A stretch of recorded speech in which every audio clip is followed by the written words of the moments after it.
Hola mi amigo querido, en este estudio veremos la manera maravillosa como Dios terminará la predicación del Evangelio en todo el mundo.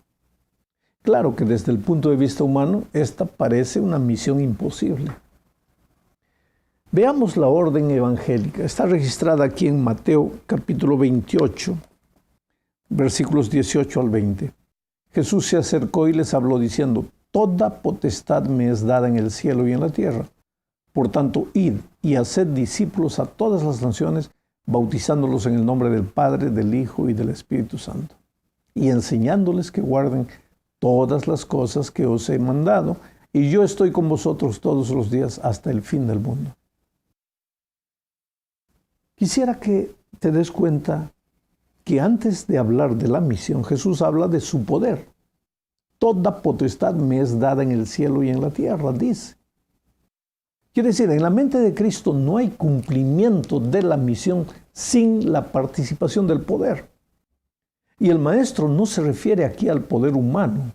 No está hablando del poder de persuasión, ni del poder del dinero, ni de la fuerza de la estrategia. Jesús habla del poder del Espíritu Santo. En otra ocasión, Él dijo: «Recibiréis poder cuando haya venido sobre vosotros el Espíritu Santo y me seréis testigos». Quiere decir, para Jesús no hay testificación sin poder. Pero ahora viene la pregunta: ¿por qué es necesario el poder? Por una sencilla razón. Solo Dios es capaz de transformar el corazón. Nadie más puede hacerlo. Mira, cambiar una vida, el rumbo de una vida, es trabajo divino. Hacer que un delincuente deje su vida pecaminosa y se vuelva a los caminos de Dios solo puede ser obra del Espíritu Santo. Y sin el poder de Dios, los esfuerzos humanos no valen mucha cosa. Cuando vemos hoy el crecimiento de la población mundial y lo comparamos con el crecimiento de la iglesia, tenemos que reconocer que terminar la predicación del Evangelio es tarea imposible para el ser humano. Pero el hecho de que humanamente las perspectivas sean diminutas no quiere decir que la tarea no sea cumplida, no será cumplida. Un día, Moisés un día se encontró conduciendo al pueblo de Israel delante del Mar Rojo. Desde la perspectiva humana, atravesar ese mar era una tarea imposible, pero no desde la perspectiva divina. Moisés levantó la vara y el mar se abrió. Y el pueblo de Dios pasó al otro lado. Bueno, algo parecido va a suceder con la predicación del Evangelio. Dios va a obrar un milagro y las puertas que hoy parecen cerradas para el Evangelio se abrirán. El problema nuestro es que a veces no entendemos cómo trabaja el Espíritu Santo. Muchos tienen la idea equivocada de que la iglesia estará de brazos cruzados sin hacer nada y de repente cuando llegue el Espíritu Santo va a colocar una especie de motor en cada uno para que empiece a predicar. Esa idea está errada. Dios no trabaja de esa manera. Necesitamos el poder del Espíritu, sí. Pero ¿cómo trabaja el Espíritu? Esa es la segunda parte de este estudio. Creo que todos los cristianos hemos oído hablar alguna vez de la lluvia temprana y de la lluvia tardía del Espíritu Santo. Mira, ese concepto se repite varias veces en las Sagradas Escrituras.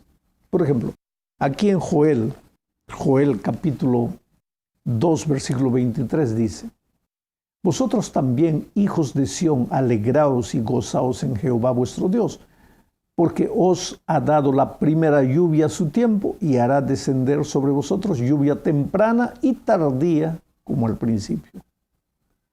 Esta figura de la lluvia era claramente entendida por el pueblo de Israel, que conocía bien la agricultura. En la época de la siembra caían las primeras lluvias, que eran llamadas de lluvia temprana. Meses después, cuando aparecían los frutos, caían otras lluvias que ayudaban a madurar el fruto. A estas lluvias se les llamaba lluvia tardía.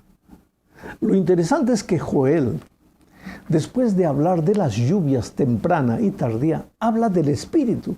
Mira lo que dice a seguir en los versículos 28 y 29.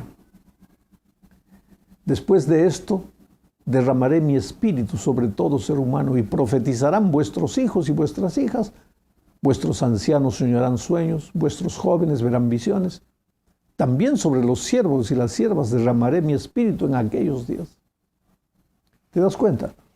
Es por causa de esta figura de la agricultura que nosotros hablamos de la venida del Espíritu como la venida de la lluvia. Le llamamos lluvia temprana al trabajo del Espíritu en el Pentecostés, cayendo sobre los apóstoles y capacitándolos para el comienzo de la predicación del Evangelio. Y le llamamos lluvia tardía al trabajo del Espíritu en nuestros días, cayendo sobre la iglesia y capacitándola para terminar la predicación del Evangelio. El problema es que esta manera de entender la lluvia temprana y tardía del Espíritu en la historia de la iglesia está correcta. Históricamente, la lluvia temprana cayó en el Pentecostés y la lluvia tardía caerá en nuestros días. Eso es en la historia y ahí está correcto. Pero queridos, nosotros no somos solo historia, somos también experiencia. Y si queremos que la lluvia tardía caiga en nuestra experiencia, tenemos primero que recibir la lluvia temprana. ¿Qué? Tal vez puedas pensar, ¿cómo recibir la lluvia temprana si ella ya cayó en el Pentecostés? Sí, pero vuelvo a repetir, eso fue en la historia. Pero en mi experiencia personal, antes de recibir la lluvia tardía, necesito recibir la lluvia temprana. ¿Qué es lo que quiero decir? Explico. Esta es la tercera parte de este estudio. Permíteme hacer una ilustración. Para construir un edificio se necesita de dos cosas. Primero, los fundamentos, las columnas, la base. Tiene que ser fuerte, segura, mucho cemento, piedras, fierro. Después viene el techo. El techo es la parte final. Es inútil que yo le pida a un constructor que coloque el techo donde no existen columnas y paredes. Las paredes y las columnas son el primer trabajo. El techo es el último trabajo. Bueno, con el Espíritu Santo sucede algo parecido. La lluvia tardía representa el último trabajo que el Espíritu hará en la vida de la iglesia, dotarla de poder para terminar la predicación del Evangelio.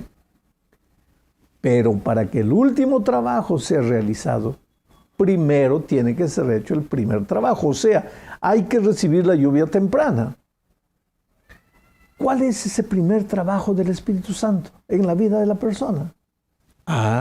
Juan capítulo 16, 7 y 8.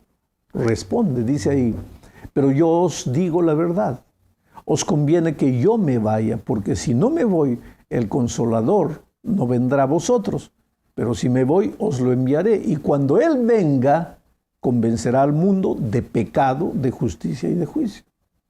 O sea, cuando Él venga, el primer trabajo del Espíritu es convencer a la persona de pecado, hacerle ver a uno la realidad de su situación, abrirle los ojos y mostrar las cosas que son necesarias cambiar. De nada vale estar clamando por la lluvia tardía si primero yo no acepto la lluvia temprana. ¿Cómo podemos colocar el techo donde no hay columnas y paredes? Ahora, ¿sabes nuestra tristeza? Nosotros somos muy teóricos. Creemos que porque conocemos el trabajo del Espíritu en la historia, ya sabemos lo suficiente acerca del Espíritu. Pero ¿y la experiencia? ¿Permito yo que el Espíritu me abra los ojos para ver mi realidad?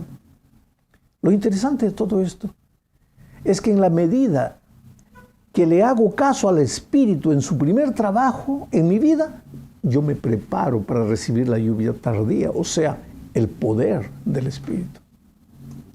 Pero no, yo quiero el poder, pero cuando el Espíritu me habla en el día a día de la vida, no deseo oírle. No acepto su primer trabajo, rechazo la lluvia temprana, porque creo que la lluvia temprana ya cayó en el Pentecostés. Yo solo quiero el poder, ¿no es cierto? ¿Para qué? ¿Para qué quiero poder? ¿Qué haré con el poder si hoy, sin poder, a veces uso mal la influencia que tengo? Pero voy más allá. ¿Qué haces Cuando en la junta de la iglesia el Espíritu te habla con su voz suave, pero tú haces lo que tú quieres.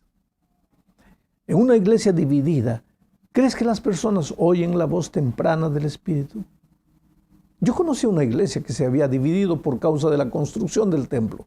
Unos querían de una manera, otros querían de otra manera. Cada uno más cerrado que el otro. Nadie podía convencerlos de ceder un poco.